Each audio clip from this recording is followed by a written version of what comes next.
Fala pessoal, tudo jóia? Eu espero que estejam aí tudo bem. Espero que vocês também estejam gostando, tá? Se você está gostando aí, aproveita, compartilha com um colega, faz um comentário, tá? Dá um like, muito obrigado. Aí eu espero que vocês estejam realmente gostando e eu espero poder estar ajudando vocês, tá? Isso aqui, na verdade, é um resultado de muito estudo nosso e eu espero que vocês gostem. Bom, naquela primeira parte a gente já falou um pouquinho sobre o que é que são os juros, né? Nós falamos também sobre a inviabilidade da tese de limitação da taxa de juros ao percentual de 1% ao mês. Então ficou pergunta, né? Quando é que ocorre a declaração de abusividade da taxa de juros? Bom, eu falei para vocês aqui, tá? E vou deixar aqui embaixo o link do julgado do RESP, né? Do recurso especial processado sob regime repetitivo, número 1.061.530. Meus amigos, se você quer entender sobre o conteúdo das ações revisionais, eu não deixava de ler esse julgado, não. É um julgado um pouco extenso, né?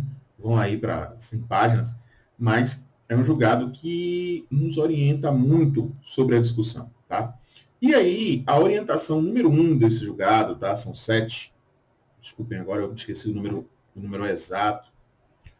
E a orientação diz o seguinte: é admitida a revisão das taxas de juros remuneratórios em situações excepcionais, desde que caracterizada a relação de consumo e que a abusividade, capaz de colocar o consumidor em desvantagem exagerada, fique cabalmente demonstrada ante as peculiaridades do julgamento em concreto. Rapaz, dá para você decidir aqui. Primeiro que já dá para você perceber logo, ó, não é em toda situação que vai ter cabimento a ação revisional. Por quê? Somente em situações excepcionais. Porque lembre-se que o princípio adotado por nós é o princípio do pacta sunt servanda da conservação dos contratos. Então, só vai haver revisão em situações excepcionais. E quais são essas situações excepcionais? 1. Desde que esteja caracterizada a relação de consumo. 2. Desde que a abusividade fique demonstrada no caso concreto. E aí, né, me vem sempre essa pergunta: quais são os requisitos que a lei elencou, que a lei trouxe para admitir a revisão do contrato? E aí o Tribunal de Justiça do Estado da Bahia, ele editou o verbete sumular número 13 e diz o seguinte: a abusividade do percentual da taxa de juros aplicados a contratos bancários submetidos ao Código de Defesa do Consumidor deve ser apurado considerando as circunstâncias do caso concreto e com base no índice da taxa média de mercado para a mesma operação financeira, divulgado pelo Banco Central do Brasil ou outro órgão federal que venha substituí-lo para este fim. Observe que esse verbete sumular, ele é bem interessante porque ele trata, né, sobre um elemento novo, sobre a chamada taxa média de mercado. Que lá na aula 1 eu falei para vocês, eu digo, ó, pessoal, eu faço a classificação de acordo com a taxa de média de mercado. E lá também eu expliquei como é que a gente faz para acessar esse índice, né? Mas posso fazer aqui de novo, tá? Vamos ver aqui, pessoal, porque a repetição também é importante. Deixa eu só colocar aqui para vocês também seguirem, né? Ó, pessoal, eu sempre vou nesse site aqui, ó, do BCB, Banco Central do Brasil. bancocentral-do-brasil.gov.br. Lá, quando ele chega ali, eu vou para onde, pessoal? Para onde é que eu vou? Estatísticas. Opa, subiu. Ele foi aqui pro lado, eu vi demais. Tá vendo? Estatísticas. Quando eu consulto estatísticas, eu vou em séries temporais. Acho que hoje já é a segunda vez que ele faz isso aqui comigo, tá? Para vocês verem aqui que eu estou gravando aqui, né? Hoje, dia 4 de abril, às 14h48. Acho que é o sistema lá controlando para saber se eu estou trabalhando ou não. Então, meus amigos, ele aqui abriu. Quando eu vou aqui, ó, nos chamados indicadores de crédito, tá vendo? Indicadores de crédito, taxa de juros. Ele mostra a taxa de juros anual, taxa de juros AA ao ano e mensal, AM ao mês. Eu geralmente gosto de consultar a taxa de juros ao mês. com recursos livres, né? Que eu sei que é a grande maioria dos nossos contratos. Então, aqui estão os contratos de empréstimo consignado, os contratos de aquisição de veículos, que são esses dois contratos revisionais que são os mais importantes. Mas veja que o nosso tribunal, ele disse tudo, mas faltou dizer alguma coisa, né? Ele já partiu da premissa de que, olha, a gente deve observar o índice da taxa média de mercado. Beleza, mas quais são essas circunstâncias do caso concreto? Ele não disse. E aí, meus amigos, isso vai ser dito houve uma demora assim na construção, tá? Não foi assim de imediato que, olha, não, surgiu e vambora. Não.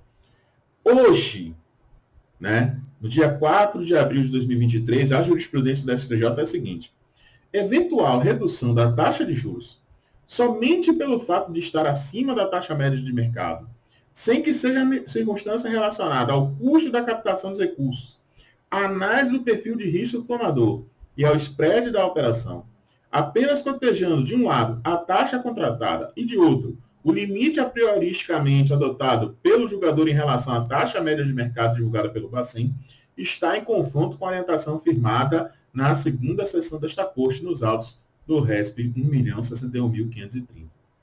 O que é que isso quer dizer, pessoal? O que é que eu estou querendo aqui dizer com isso? Olha, a taxa média de mercado por si só não é suficiente para justificar, meus amigos, a revisão do contrato bancário. Poxa, não. Mas a gente faz... Eu já vi outro julgado, por isso que eu estou dizendo a vocês, leiam o julgado. Leiam o julgado mesmo, porque tem muita gente que diz assim, mas só é se for o dobro, se for o triplo. Não é bem isso. A gente vai vendo, olha, de acordo com esse julgado, é imprescindível a análise do perfil de risco, o spread da operação, tá certo? O custo da captação, tudo isso são elementos indispensáveis para apuração da abusividade da taxa de juros. E aí a gente pode ter três situações nessas ações revisionais. Uma é a circunstância da taxa de juros remuneratória estar abaixo da média de mercado. Isso acontece? Acontece. Tem colegas que ajuizam a ação e não se percebem de verificar a taxa média do contrato. E muitas vezes ela está abaixo, e aí, nesse caso, o pedido é improcedente. Se há uma relação ali próxima, né? Poxa, se é próxima também, a gente não vai fazer a ação revisional. Por quê? Olha, observe que a abusividade ela deve estar cabalmente demonstrada. Então, se a taxa ali está próxima, não há circunstância que vá autorizar por si só a revisão do contrato. A gente só vai ter a revisão do contrato quando houver a discrepância da taxa contratada com a média de mercado. Pô, Cris, e quando isso ocorre? Eu tenho muito para mim, assim, um conceito muito de prática. Isso vai depender muito do quê? Do valor final a ser pago. Como assim, Cris? Rapaz, se valor, por exemplo, vamos de novo aqui.